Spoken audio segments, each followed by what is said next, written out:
आज के व्यस्तता भरे जीवन में खुद को तनाव मुक्त रखना बड़ी चुनौती है। सुबह उठने से लेकर रात को सोने तक के समय के बीच इंसान न जाने किन किन परिस्थितियों का सामना करता है। जाहिर है इनसे दिमाग में तनाव भी पैदा होता है। यही तनाव आगे चलकर बीमारियों का कारण बनता है। ऐसे में खुद को तनाव मुक्त रखने का सबसे कारगर जरिया है योग। अपनी रोज की दिनचर्या में यदि नियमित रूप से योग को शामिल कर लिया जाए तो काफी हद तक खुद को तनाव मुक्त रखा जा सकता है। अपनी दैनिक दिनचर्या में योग को शामिल करने की शुरुआत अगर बचपन से ही की जाए तो ये सारी उम्र आपके काम आती है। यही संदेश देने का बीड़ा प्राथमिक विद्यालय की कक्षा 1 से लेकर 5 तक के बच्चों ने उठाया है। इन बच्चों को योगाभ्यास कराने वाली शिक्षिका का भी मानना है कि तनाव मुक्त रहने के लिए योग सबसे बेहतर जरिया है। जैसे जैसे समय बीत रहा है, आम इंसान की ज़िंदगी में तनाव भी बढ़ता जा रहा है और इस तनाव से मुक्ति पाने का सबसे सरल और कारगर उपाय है योगा। इस समय हम मौजूद हैं बेसिक शिक्षा विभाग के एक प्राथमिक स्कूल में, जहाँ छोटे छोटे बच्चे योगा कर आम लोगों को संदेश दे रहे हैं कि किस तरह से वो अगर इसे अपनी निजी ज़िंदगी में, अपनी दिनचर्या में शामिल कर ले तो कैसे वो तनाव से दूर रह सकते हैं। इन बच्चों को जो शिक्षा दे रही है मैडम, इस समय वो हमारे साथ उनसे बात करते हैं और जानते हैं कि आखिर कैसे उनके मन में ये विचार आया है कि योगा के जरिए जो हम लोगों को और बच्चों को जो है संदेश दिया जाए कि वो तनाव मुक्त रह सकें। जी मैम, क्या नाम है आपका? मेरा नाम है पूजा राणा और ये प्राथमिक विद्यालय छिलोरा में मैं सहायक अध्यापक के पद पे कार्यरत हूँ। और ये विचार मेरे मन में ऐसे है क्योंकि मैं खुद अपना फ़िटनेस से बहुत ज़्यादा रिलेट करती हूँ अपने आप को। मेरी पूरी फैमिली का जो बैकग्राउंड है वो सब खेल कूद से ही सब लोग जुड़े हुए हैं।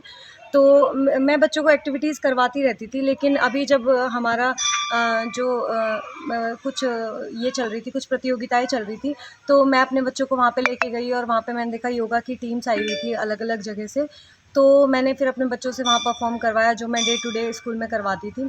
फिर वहाँ पे उन्होंने बहुत अच्छा किया, फ्लेक्सिबिलिटी वगैरह उन लोगों की बहुत अच्छी थी। तो मैंने सोचा कि इसे एक प्रॉपर वे दी जाए। तो स्कूल आने के बाद में फिर धीरे धीरे मैंने और सारे आसन जो थोड़े मुश्किल भी थे वो सब उनको तैयारी करवाई और इस हिसाब से ये पूरी परफॉर्मेंस हमने तैयार की।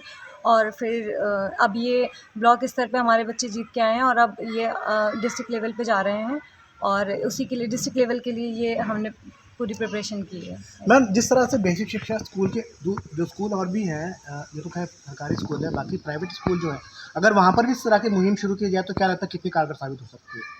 डेफ़िनेटली ये मतलब बहुत इम्पॉर्टेंट है बच्चों के लिए, अपने घर में भी और बाहर भी। आप देख ही रहे हैं कि फ़िटनेस का धीरे धीरे सब लोगों को, वो सबके लिए ज़रूरी है, बच्चों के लिए भी, बड़ों के लिए भी, बूढ़ों के लिए भी। हर एज में फ़िटनेस होना बहुत ज़रूरी है और योगा एक ऐसी चीज़ है जिसे हम किसी भी एज में स्टार्ट कर सकते हैं। इनिशियली अगर हम छोटे बच्चों को स्टार्ट करवाएंगे तो उनमें फ्लेक्सिबिलिटी इंप्रूव होगी, उनको धीरे धीरे ये सब चीज़ें पता चलेंगी। फ्लेक्सिबिलिटी के कारण वो अपनी लाइफ में जो फिज़िकल एक्टिविटी करेंगे उसमें वो ज़्यादा अच्छे से इन्वॉल्व रह पाएंगे। मैम, अभी पिछले कुछ दिनों की अगर बात की जाए, साल, 1.5 साल, 2 साल की, तो अचानक हृदय गति रुकने के, हार्ट अटैक आने के या ब्रेन हेमरेज होने के ऐसे मामले सामने आए जिसमें कई लोगों की मौत भी हो चुकी है। क्या लगता है इसके पीछे स्ट्रेस की वजह है? और अगर वो स्ट्रेस है तो क्या वो योगा के द्वारा दूर की जा सकती है? स्ट्रेस भी है और बहुत ज़्यादा सीडेंटरी लाइफस्टाइल भी है, क्योंकि आजकल क्या होता है, ऑफिस में सब लोग वर्किंग है, ऑफिस में इधर उधर सब लोग पूरा दिन ही बैठे रहते हैं। तो सीडेंटरी लाइफस्टाइल और स्ट्रेस और हमारा खान पान, बहुत सारी चीज़ें इसकी वजह है। बट योगा एक ऐसी चीज़ है कि आपको बहुत ज़्यादा उसके लिए चीज़ें नहीं चाहिए और बहुत ज़्यादा ऐसा पूरा एटमॉस्फेयर क्रिएट करने की ज़रूरत नहीं है। आप एक मैट लेके अपने घर पे 40 मिनट्स आराम से दे सकते हैं और 45 मिनट्स की वॉक कर सकते हैं।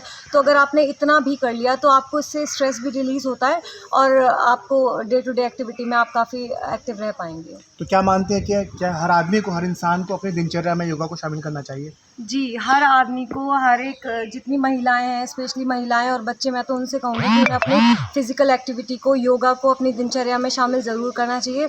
उससे आप पूरे दिन, क्योंकि महिलाओं के पास में बहुत काम होता है, बहुत स्ट्रेस भी हो जाते हैं, तो उससे आप पूरे दिन का स्ट्रेस भी रिमूव कर पाएंगे और जो भी आप अपनी और भी जितनी सारी एक्टिविटीज़ है उसमें आपका इन्वॉल्वमेंट बहुत अच्छा रहेगा, मानसिक रूप से भी और फिज़िकली भी। तो योगा को अपनी दिनचर्या में शामिल करना चाहिए, ऐसा कहना है पूजा राणा का। और अब देखना है इनकी जो ये मुहिम है और ये जो इनका उद्देश्य है, वो इनकी जो मेहनत है कितने लोगों को प्रेरित करती है और कितने लोग इसे अपनी दैनिक दिनचर्या में शामिल करते हैं। प्रेम शकर, शारदा न्यूज़, मेरठ।